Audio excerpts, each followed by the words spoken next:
Hello, welcome to another 2 Minute Tuesday.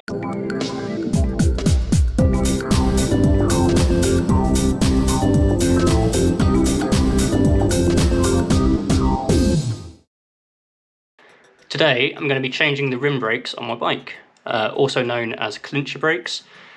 We're going to be taking off the old brakes, identifying when they're worn and when you need to change them, the different types that you can buy, and yeah, just a full brake pad change. It's really simple. I'm going to blitz through this in 2 minutes. Start the clock. So the first thing you're going to want to do is actually identify when you need to change your brakes. Just have a look at your brakes, maybe when you're cleaning it, when you get back from a ride.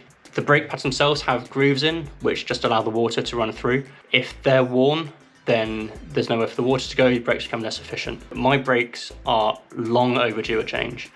As you can see here, there's pretty much nothing left of the actual rubber itself. There's a couple of different types you can buy. The brake blocks, which is the full mechanism with the actual pad part attached, or you can buy just the pad, and then all you need to do with that is just unscrew this little screw here and slide out that old pad, put a new one in. I've actually bought brake blocks today because for some reason they were cheaper than just the pads. Let's start by taking the wheels off your bike. Now most rim brakes will have a little quick release lever that just opens up the brake pads a little bit more, makes it easier to get the wheel off. Little tip for you as well, when you're taking the rear wheel off, move the chain into the smallest gear on the front and the back. That just gives the chain the least amount of tension, makes getting the rear wheel off so much easier.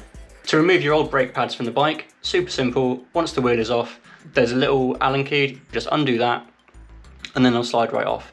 Just keep a note of the order of the washers, because you will need to reverse that process when you're putting the new brake pads back on. To put the new ones on, it's literally just a case of unscrewing it, putting it back on the rims.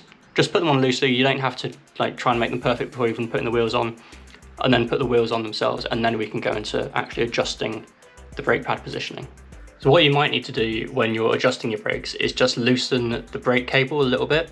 Then what I like to do is I basically pinch the rim brakes onto the wheel with one hand, and then with the other hand pull down on the cable so it's just tight, then tighten it up a little bit. Just micro adjustments like that. Once the wheel is spinning freely and you apply the brakes, both brake pads should hit the wheel at exactly the same time. So it might take a little while to kind of get it just perfect, but it's worth doing right. Stop the clock. Did we do it? No, not quite. Just over 2 minutes. That's not bad. Thank you very much for watching. If you enjoyed it, don't forget to like, comment and subscribe.